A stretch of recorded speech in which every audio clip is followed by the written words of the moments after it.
Another round of Democratic national debates, which, how could you be excited about that? Coming up on The Right Wing Vegan.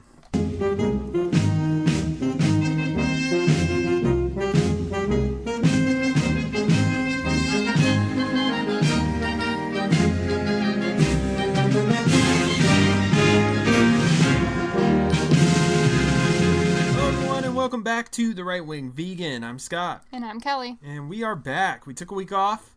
We had some stuff to do. We did it. And now we're back. We are here. We're here. So, welcome. Thanks for listening. Thank you. You know, we don't spend enough time thanking you, our listeners. So, thank you. Yes, thank you so much. There you go. For subscribing, for listening, for participating, for doing whatever it is that you do. Even if you just have us on in the background and you aren't even really paying attention to what we're saying. Thanks. Thanks for enjoying the docile tones of our voices while you do whatever it is that you do. Yes. So, we don't, what the debates are tonight again.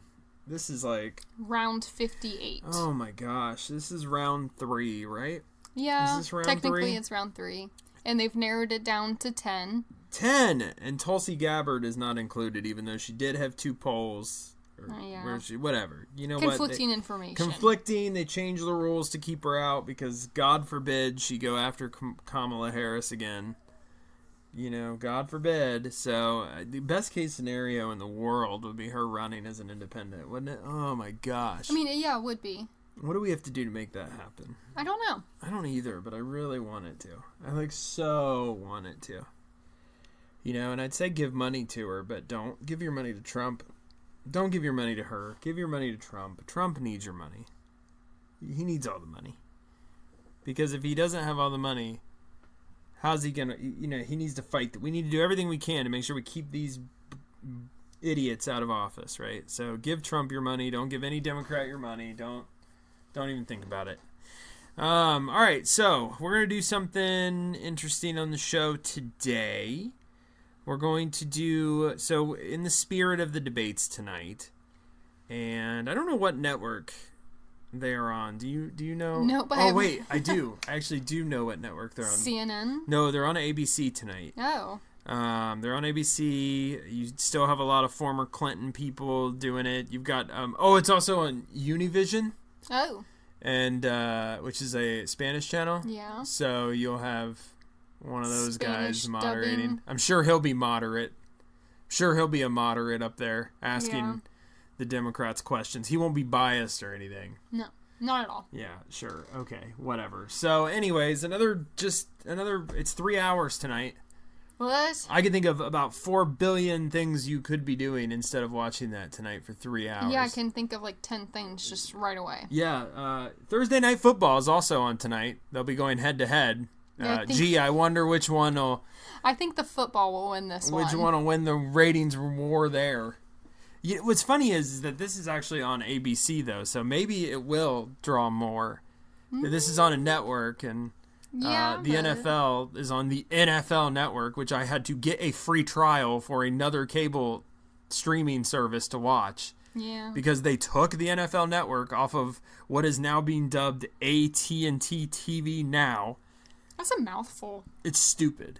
Yeah, like, why did they take away my DirecTV Now? We're grandfathered in to, our tier, which is the only reason why we haven't canceled yet. Yeah, we got a really good deal on it. The only reason we moved up to that tier was so that I could get the NFL Network. And now it's like I want them to reduce the price to what it was before they had the NFL Network, but... I am mad that they took that away from me. I really only need it for 3 weeks, and then I think Amazon Prime plays all of the Thursday night games. Oh, that's good. So I really only need it for 3 weeks. But needless to say, I'll be watching football tonight. I will not be watching the Boar Fest. That is a 3-hour, let's open the borders, give everything away for free, and then just have the government take over everything fest that'll be going on tonight. I don't need to hear Trump bashing for 3 hours. I really don't. I really just don't need it in my life, all that negativity. So I have plenty of reasons in my life to roll my eyes. I really don't need to watch that tonight to have another one. So I'm not. We're going to be watching clips, though, so we'll know like what went down tonight. Mm-hmm. So that over the weekend, when we do the weekend update, we can talk about the debates. what went down. Yeah. So we'll know. We'll be aware. Okay, but like most people listening to this, we are not wasting our times on that crap tonight. We got better things to do. No, especially not on a work night. No, yes.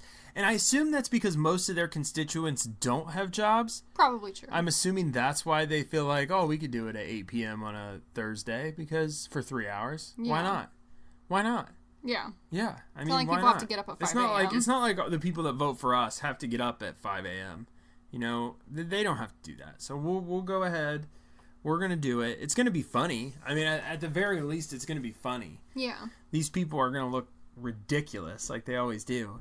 You think any of them are going to go, like, I know they'll all go after Biden again because that's just what happened last time. But do you think, like, Elizabeth Warren and Bernie are finally going to, like, split? Like, they're finally going to start going after each other? You think that'll happen tonight? I feel like something has to start happening. Like, yeah, I agree. Something. I agree that something needs to happen. Yeah, whether it's the two of them splitting up, whether it's poor old Joe being attacked left, right, and center again. You know, something's going to happen. You think Joe Biden will stay awake the entire 3 hours? I think that's the real question. I think we will see a minimum of 3 yawns from Joe Biden. I think he'll mess up. You think his eye will fill with blood again? You think his brain will just slowly start to die again? I didn't even... In what reference did his eye swell or start turning red? It was during that 15 million hour climate change crap that CNN had on. Oh, okay, yeah. Yeah. I still can't believe they're doing another one of those. Another of the climate change It's things? not climate change this time. Oh. It's LGBTQ. It's FGHK. Is it kind of like a round table? No, it's like each of them get an hour. I think. I didn't watch the climate change crap because I'm not going to waste my time with that. But it's like each of them got an hour. And like the stupid that we talked about it on the last episode we did. But like, I think we talked about it. Didn't we talk about it? About what? The climate change summit. No, our last one was our weight loss journey.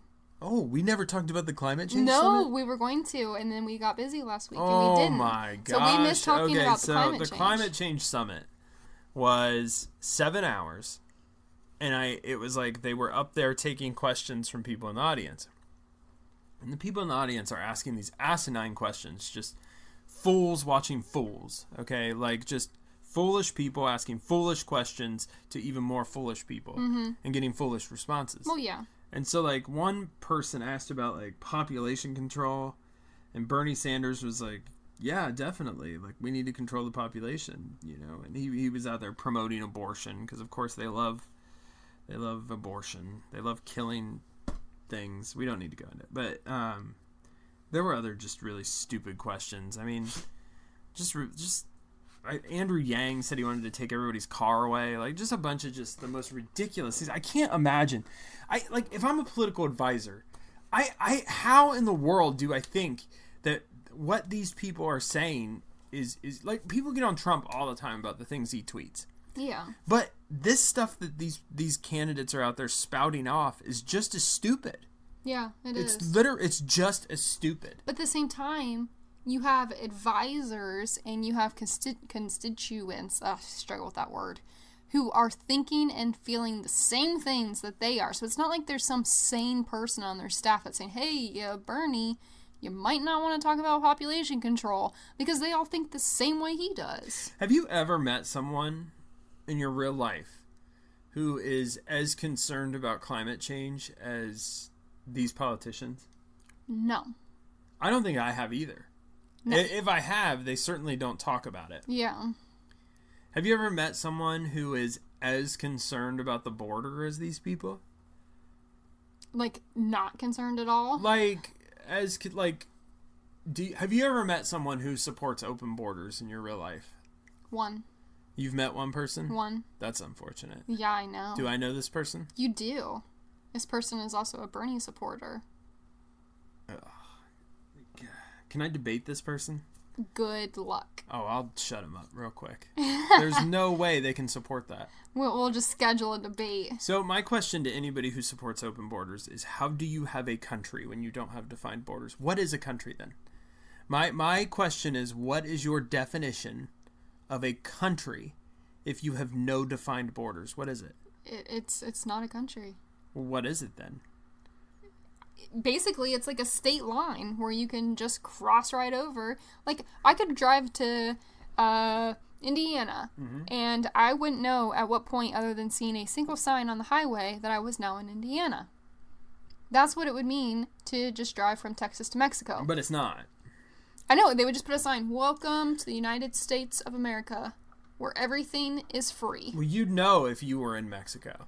Well, you would. Yeah, Deserts. if you're a white person and you cross the border, you'll know you're in Mexico when the cartel drives up to your car and puts guns to you and then tries to ransom you to your family I know, for $1 but what million. I'm saying is, if there was no border, that's what it would be like. It'd be like just like crossing state lines. You But literally even that's could a just border. you could just drive. But even that's a border. It's not a secured border, though. No, but it's still a defined border. The you know when you cross from... Okay, so there is a sign that a single hangs sign. up. And that's what I'm saying. Like, if you didn't build a border wall and there weren't any... And if crossing into the United States was legal and everyone could just come and go as they please, all they're going to do is literally just hang a sign that says, "Welcome to the United States." Well, how do you have laws then? That's the problem. You don't. You don't have laws, because if coming to another country is not illegal, there aren't laws. Like, if that act alone is legal, it's just giving way for all other illegal activity to become legal. Huh. You know? It's just like, okay, so this isn't illegal. Let's just make everything else legal. No, I just don't understand the argument that... Okay, so let me ask you this then. What do you do about, like, overcrowding and things like that? Well, then you pick up the point of Bernie Sanders and you start limiting the size of your population so that more immigrants can come into the United States. So you mandate a law that says, "Hey, you natural-born U.S. citizen, you can only have one child, but we're going to allow this Mexican family who has 8 kids and their grandma and grandpa and all their cousins and relatives to just come on in, but you can only have one kid." I feel like that's what's happening. I don't know how any of this works. So It doesn't. In my mind, I'm just like, when you tell me this and you're saying this, and I agree that this is like what the other person would say, it's hard for me to even come up with a defense because it's so illogical that my mind instantly just goes to a place where I'm like, oh, nothing I say is going to convince you because you're so irrational that... Why are we aborting babies? We should abort you. Well, yeah, and it's like the whole... No, and I don't mean No, that. I know. Yeah, that's But more of just like... That's the way, like, if you get into a debate with someone who has these feelings or these ideologies, it's hard to debate them because they're so out there that they're not even going to listen to reason. Well, because there's no logic or reason that can isn't. go into that argument. Because it's all just made up things that don't make sense. That goes to like, so you have to be at like a real high level to argue that, because in order for you to believe that there should be no open borders, okay? To believe that there should be no borders. So we have no borders, people can come and go as they please, that's fine. Then you have to assume that country A is equal to country B. Which it's not. Okay? Because there's a reason that country B is in the shape that it's in. Yeah. If everyone from country B comes to country A starts to look like country B. Oh, it does. And then the two countries are equally as bad. Yeah, you have to make them comparative. Also, you have to assume that country A and country B have the exact same laws. Because if not, then you can't willy-nilly cross over. So also, okay, because our government is so much better than everybody else's, we offer a lot of programs to people who are poor. I guess my question then always goes back to, how do you afford those? Like I don't know if people just don't realize. They don't realize that everything has a dollar amount. Because they believe that we can just print more money. And you can't, because if you just print more money, then you're just raising... You're devaluing your currency. Yeah, and then you become Venezuela. Yeah. Because I could have, if you're devaluing your money and I am given $5,000 and that $5,000 is in my hand, that $5,000 could be worth $100. You know, like you could just quickly devalue money like that. And then you are like country B. Well, I think when we start controlling the amount of kids you can have. Then you're China. So, my question to the person that we know who believes the Handmaid's Tale is coming true, isn't that more like the Handmaid's Tale than abortion? Yeah. It like is, because controlling the amount of abortion. Like, I think we should go the other way. Like, they think that we need to control the population because of global warming, which is, like, ridiculous. It's so ridiculous. I can't even begin to argue that, like, there's science. So Democrats are funny because they want you to believe science when it's on their side, but they want you not to believe it when it's not. Well, and I also heard something on the news the other day, and I'm probably not remembering this correctly, but there was some really extreme high percentage. Sorry, I can't talk. It was like 90 or 95% of the U.S. isn't even inhabited. It's farmland. Yeah. So it's like if you're wanting to control the population, it's not like every single inch of the United States is packed to capacity with people. No, I mean, there are things you would have to do to that land to make it inhabitable. Yeah, I mean, and you could. I mean, you can't build houses on the mountains. I mean, you can't do that, or in the middle of lakes and all of that. But it's like just looking out the window, you have all this farmland. Yeah. That farmland is not inhabited by anybody. No, and I don't want it to be. Exactly. So to say that we have an issue with overcrowding is asinine. Like, have you ever driven to the middle of the Midwest? Well, here's what happens. So, we'll use San Francisco as an example, okay? So San Francisco passes laws, okay? Like, we're going to decriminalize panhandle. I don't know, whatever. You know, we're going to make it, we're going to decriminalizing defecating in the street if you're a homeless person. Yeah, sure. And we're going to offer, you know, incentives and crutches and all that stuff. Mm-hmm. Well, of course, then all of the homeless people are going to move to San Francisco. They're going to migrate to San Francisco. Yeah, because you're also going to get an influx of homeless people because of liberal policies driving up the cost of goods. Yeah. And driving up the cost of living so high that people who make the $15 minimum wage that they just passed either are jobless because the companies can't afford to pay them, or the cost of living has gone up so much because you've raised the minimum wage that they can't afford to live even with $15 an hour. Yeah. So now you have all of these additional homeless people that you've created because of the policies that you've passed. So now you have an influx of homeless people who want free stuff, so they move to San Francisco. Then you have an influx of people who are now homeless because of ridiculous policies that you've passed to make people feel good. You decriminalize it because your jails are so full because you have so many criminals, you know, because you now allow illegals to come in without vetting them, and you allow whatever. Yeah. So you have all these criminals. So in order to control criminal justice, because you got to do that, right? You don't arrest homeless people. So now you just have this situation where you're overrun now by people who are downtrodden because your policies have made them downtrodden. Yeah. So then the same people who voted on these policies move to conservative states because the tax rates are better, the cost of living is lower, the crime rate is lower, but they bring with them their liberal ideas, and then they ruin that city until they move to the next one to ruin that, and the next one to ruin that. Yeah, that's how it works. Because California right now has a very large homeless problem, and it's to the point now to where we are worried and concerned that a new plague is going to start, like medically, like a plague. Yeah, I believe it.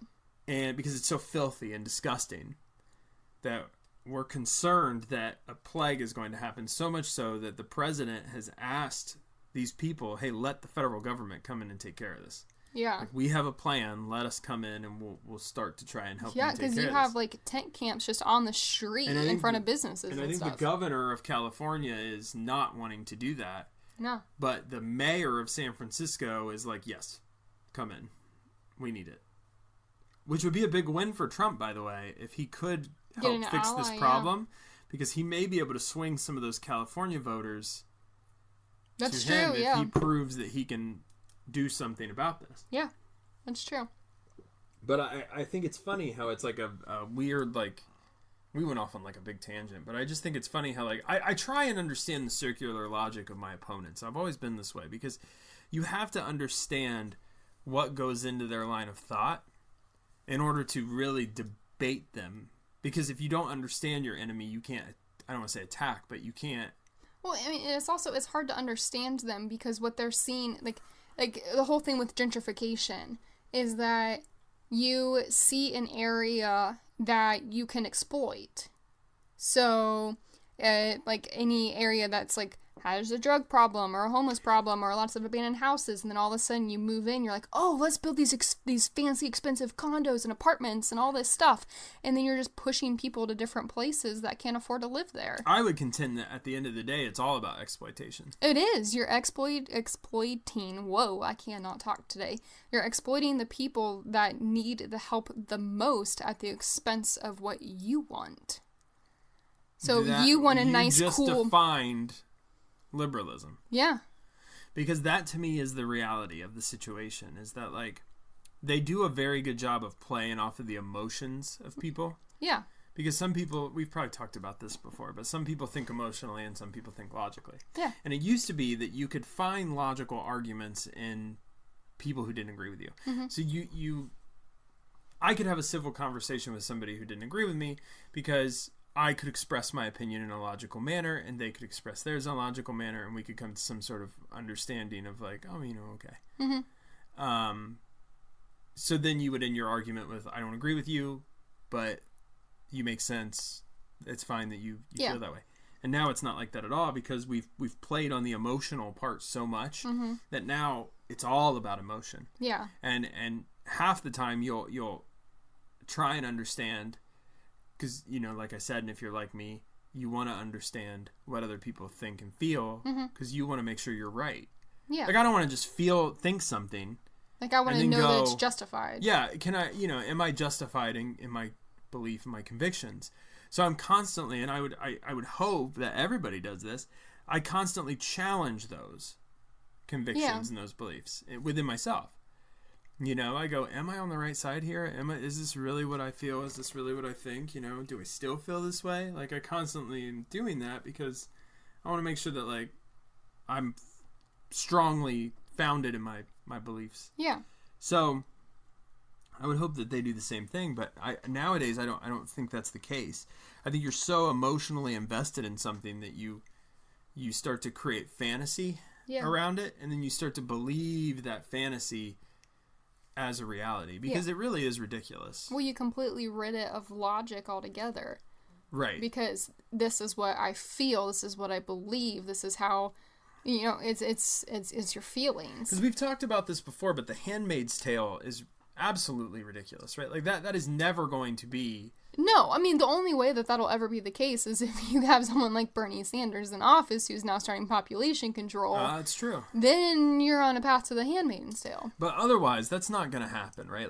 Like they equate it to abortion, and they think that's, like, they do. Like, they somehow equate it to abortion. Mm-hmm. So, like, the reason why this person believes The Handmaid's Tale could happen is because they are afraid that they will lose the right to choose. Yeah. But I don't see how the two are correlated, because we make this weird connection, and the left does it on purpose because they, it's like you want to sell your argument in the best light. So they don't call it abortion. They call it women's reproductive health. Yeah. And they somehow, like, tie the two together. Mm-hmm. Like, you being able to murder your unborn child is the equivalent of your reproductive health. You're not healthy reproductively if you can't murder your unborn child. The two are correlated. Right? Yeah. But then if you come out and you say what it really is, so, like, they call it reproductive health, which is fantasy. It's all fantasy, right? Mm-hmm. Planned Parenthood does not give a rip about your reproductive health. No. They want to kill your baby. That's what they were founded on, is killing black babies. That's literally what they were founded on. The creator of Planned Parenthood created Planned Parenthood as a way to control minority populations. That's why. It was founded in pure racism. So that's what Planned Parenthood was created. Yeah. So they love abortion. They're all about abortion. They want to abort your baby so that they can sell your baby parts to whoever will buy them. Yeah. That's been proven. There's been videos that have proven that. Yeah. So that to me is like way more, I lost my train of thought. But equating it to the Handmaid's Tale. Yes, but that's like, so Planned Parenthood, it's not reproductive health. It's abortion, right? Yeah. It's a vehicle to push abortion. But if you say that, if I come out and call it murder, okay, I'm all of a sudden a sexist. And I know this because I've had a conversation about something similar. It wasn't this. It was actually about, sexual assault. Yeah. And I said, it was back when Kesha, I don't know if you guys remember this. I'm jumping a little bit, but Kesha had like said that she was sexually assaulted or harassed or something by like the record label. She wanted out of a record deal, and then all of a sudden now she was assaulted. And I had made the comment at a lunch table I was sitting at that perhaps she's lying. Yeah. I didn't say she was. I just said, isn't it a possibility that she's making this up? Yeah. And you should have seen how offended everybody at the table got. It was literally like the most egregious thing I could have said. And it's like, but that's possible. All I'm doing is listing out a possibility. And even the sheer mention of that possibility was like enough to trigger everyone at the table. And they all got up and they all left. And I remember just thinking to myself, what did I just say? Like, yeah. I literally just stated what could be fact. As a matter of fact, in the United States of America, that is fact. Because you are innocent until proven guilty. Yeah. So in that moment, that was fact. But sexual assault, we don't treat it that way. We don't treat it innocent until proven guilty. No, it's you're guilty until you're innocent. The minute some woman says that you touched her, you are guilty, buddy. There is no way you're getting out of it. It is what it is. Yeah, it's like the minute you're at work and some woman goes to HR and says, oh, this guy made me feel uncomfortable and he did this. Like, the first thing that they do is they fire the guy and then they do an investigation. I feel like we went off on like 15 different tangents. But I know. We need to circle back to our debate topic. We need to circle back. But mostly that was just because I'm trying to, again, go in the circle of logic, right? And all I can do when I try and go into this circle is just find my way out of it. I try so hard to find an exit ramp. But you really can't, because it's like you think you're on an exit ramp, but then it just circles back around. I'm right on an exit ramp. I'm right on an exit ramp to the other way, because I cannot even stay within that lane for 15 seconds. No, it's painful. It is so painful. So anyways, what I thought would be kind of a fun thing for us to do today is we're going to do 10 topics that 10 questions that should be asked during tonight's debate, but absolutely will not be. Yep. So these are 10 topics that should be asked during the debates tonight that won't be. So we'll start. Kelly, you can kick us off. Yeah, we'll just take turns reading these. Yeah, here. we'll kick us off. So our first question that the moderators should ask is, how will you pay for all of this? Yeah, and what that means is, you're promising all of this stuff. Free. And any time that somebody asks, you always have some way of circling back to, well, I got a plan, or, whatever. Yeah. That was Elizabeth Warren. I have a plan, and it's going to raise your taxes. We got a plan. Oh, no, I'm not going to raise your taxes. No.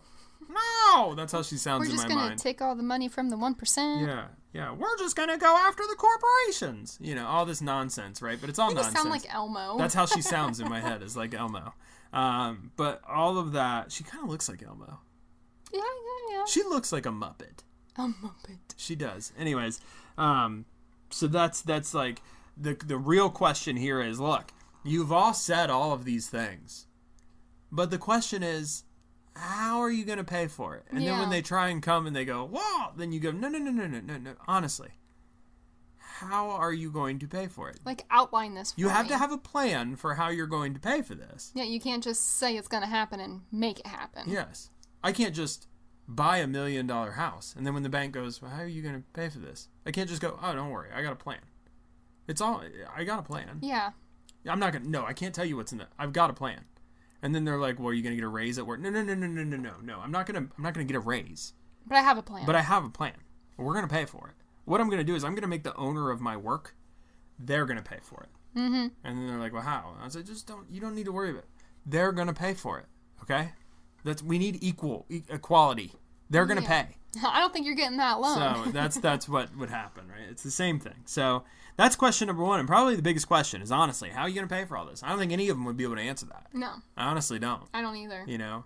I know the answer to that. They're going to tax the hell out of you. Yeah. You listening to this. That's how they're going to pay for it. Your income tax is going to go up to like 40%. That's how they're going to pay for it. So you're not going to be able to pay for anything, which means you're going to rely on the government for more, and then they get more power and more money. Anyways, number two, so there's an incredible, we talked about it earlier in the podcast today, but there is a large problem of homelessness in California. A lot of this is caused by policies that you are promising to pass in the United States. Mm-hmm. My question is, how do you plan on solving the homeless problem in California? Well, we know that it doesn't involve President Trump. Well, no, they want to impeach him. Yeah, I know. So that's a very important question that we need to be asking. You know, that your policies that you're talking about promoting have already been taken live in California. And it's not working. If the United States is production, California's test, and their test environment for liberal policies. They all start in California, and then they rise up. Like California has no illegal immigration. Immigrants are allowed there right now. Yep. We see how well that's working because California is an asshole. Yes, it is.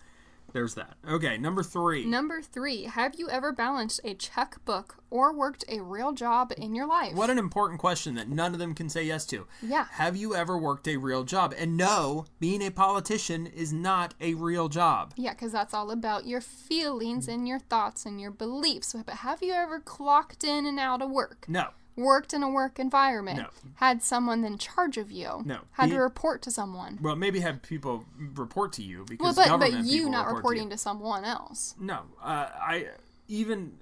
So Elizabeth Warren was a professor. That's not a real job.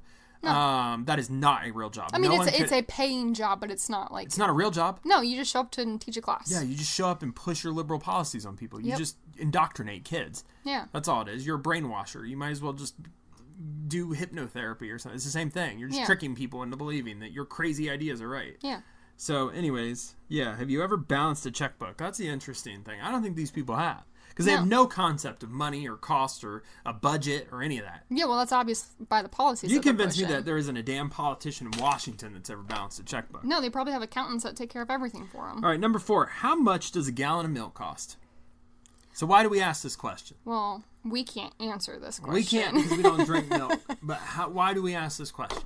Because they don't know. They're out of touch with the American people. Thank you. If you can't talk about how much a gallon of milk costs, we can't. But if you can't, forget a gallon of milk then, and say like a box of rice, any form of milk, a gallon of gas. If you can't talk about how much that costs, you're out of touch with the United States of America. Yes.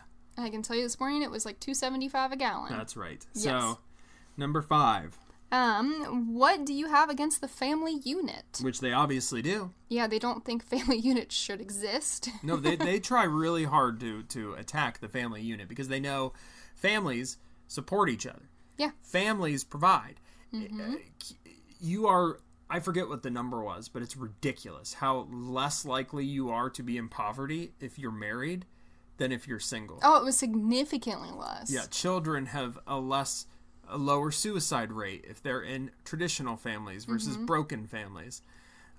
Less crime rate if you grew up in a traditional family. So why do they want to break that up? The answer is because they want you to be reliant on the government. Mm-hmm. If you're in a family, you're probably a little better off. You have a support system. You don't rely on the government for everything.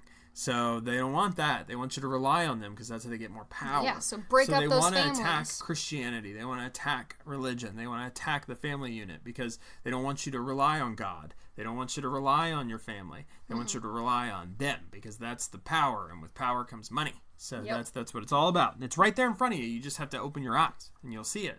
Yeah, you got to think logically. You'll see it. Okay, next. Is it me? Yeah. How can you promise our kids will get a fair education?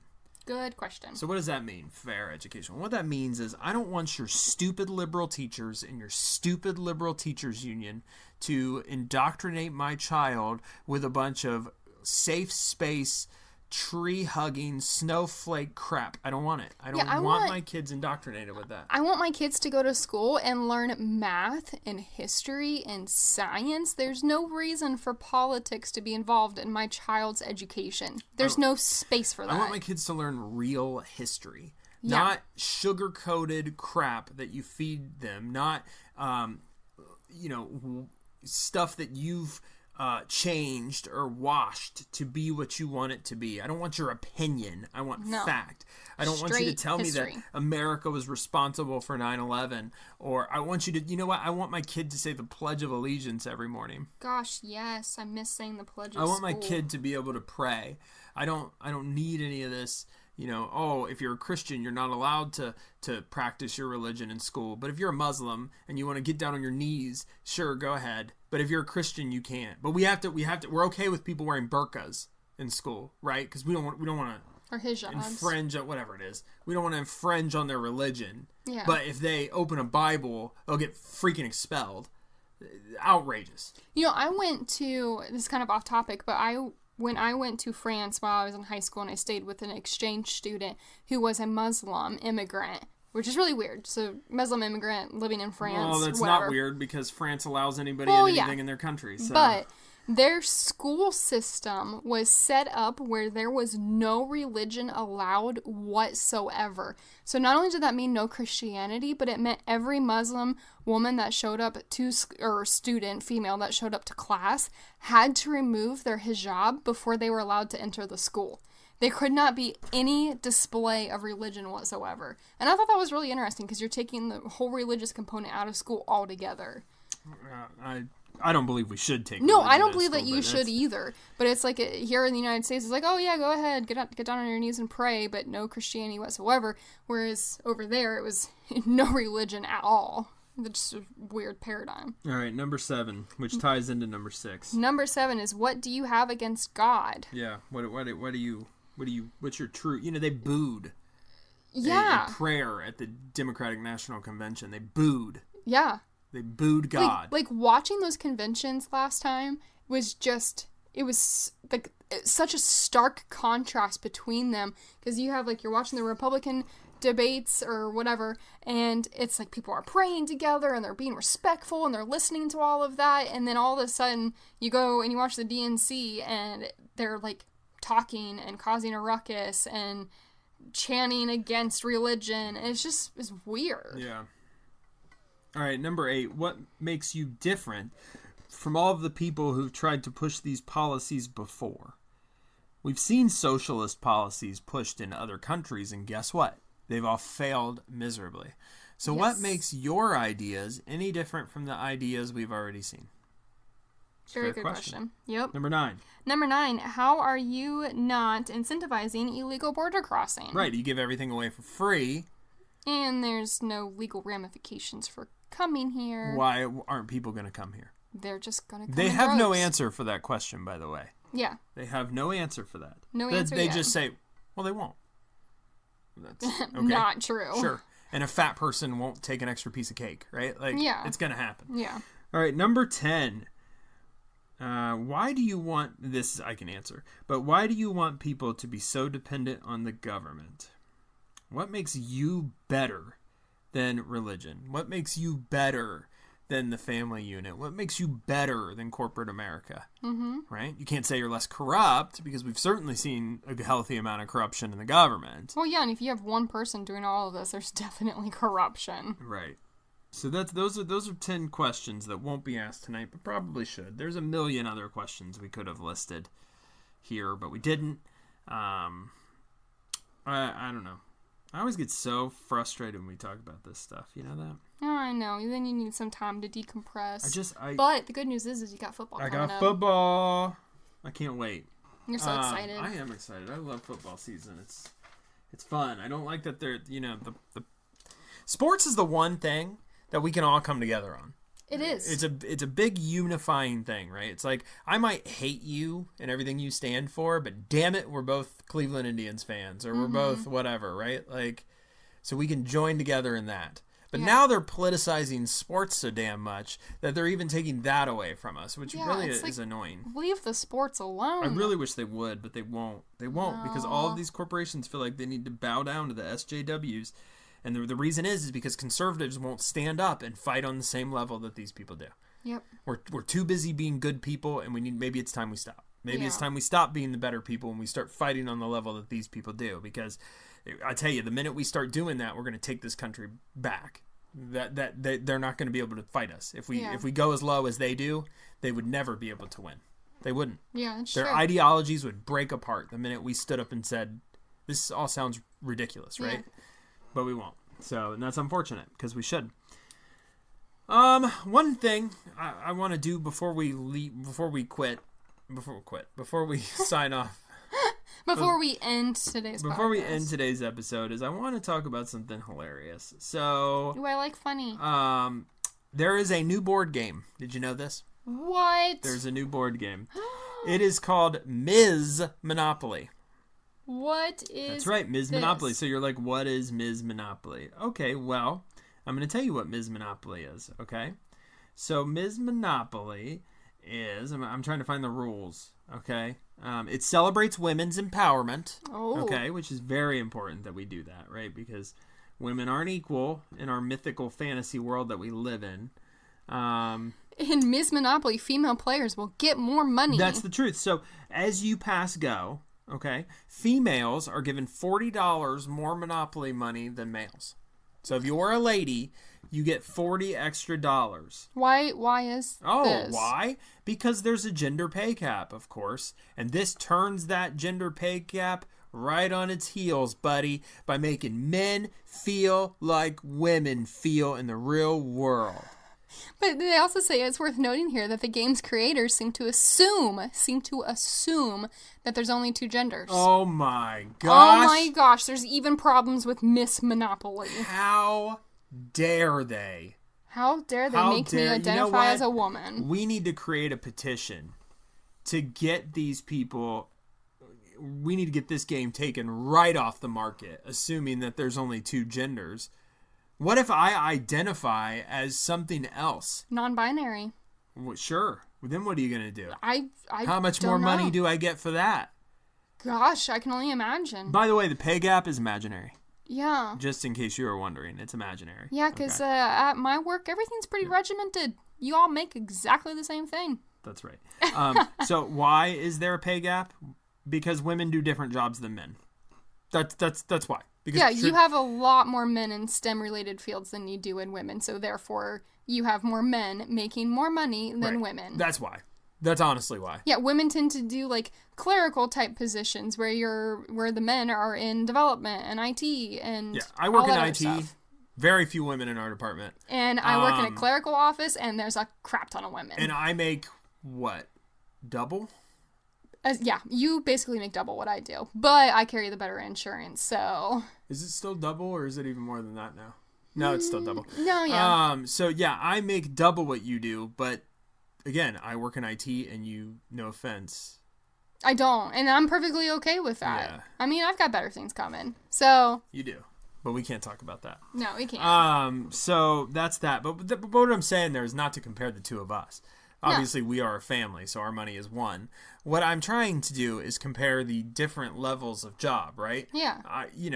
A project manager who meets with the CEO and does all that stuff is probably going to make more than somebody who pushes a button every day. Yeah, absolutely. Right? And it makes perfect sense. Because Logical the risk sense. and the reward is a lot different, right? Yeah. If I'm pushing a button every day, the amount of, the risk I have associated with that job is not very much. When I'm managing $100,000 to $1 million projects, I'm now playing with $1 million of the company's money. Mm-hmm. Okay, that's a little bit riskier if a project fails and I'm called to the carpet for why we pushed forward on that project. Oh yeah, absolutely. Than pushing a button every day and costing the company $1,000 if I make a wrong push of a button. Yeah. Yeah, it's just a little different. It's the risk and reward thing, right? You're paid more for higher risk jobs. If I work on scaffolding and I could fall and die, I'm probably going to make more money than somebody who sits at a desk and types Word documents all day. Oh, yeah, absolutely. Right? And I probably should be paid more. Yeah. But that is why there is a pay gap. Yeah. However, people who do the same job typically make the same money. Yeah, or around. If you have you have a man and a woman doing the exact same job at the exact same company, chances are they're going to make around the same thing depending on how far apart they started. Like, one could work there for 12 years and one could just be starting. I wouldn't expect the two of those to be making the exact same amount of money. They shouldn't be. So, obviously there's going to be a pay gap, but it's not a pay gap based on gender, it's a pay gap based on experience. Exactly. So, that's just is what it is, okay? It's not real. So Ms. Monopoly is a thing. Are they actually producing that, Yes. or is it a concept? No, hold on. Production date. Just type that. Okay. This is really high level radio. Oh, it is. It's pretty awesome. Okay. Look at that. Oh, wait, no, that's the Monopoly game. No, it's on sale at Target right now. For $19.99. For $19.99. Oh my gosh, I kind of want to get this game just so I can make fun of it. No, I don't. I don't want to support that. This is outrageous. Yeah. Can I, review this? Oh my gosh, you should. Negative review. Do you oh, look, 1 star. 1 star. 2 people have reviewed it. Oh, I have to sign in. Oh, man. Do I even have an account? All right, we'll do this later. All right. So you know what? Go to your local whatever, Amazon, Walmart, Target, and review Ms. Monopoly and tell them what you think of the imaginary pay gap. All right. Is that it for us today? I think so. I think so too. We got to get off here to go watch some football. That's and right. to record these debates. And I would recommend that you do the same. Don't watch the debates. Don't waste your time. No. Watch the clips or come listen to us over the weekend. We'll get you caught up. Yeah, we will. Got you covered. Monopoly for millennials. It's $150. Holy man. All right. Well, everyone. Stop getting distracted. Now he's looking at all the different types of Monopoly Okay, games. I'm down a rabbit hole. This is only, I thought that said $20. Anyways. All right, everyone. You got anything else? No. All right. Have a good rest of your night and week, and we'll talk to you again this weekend.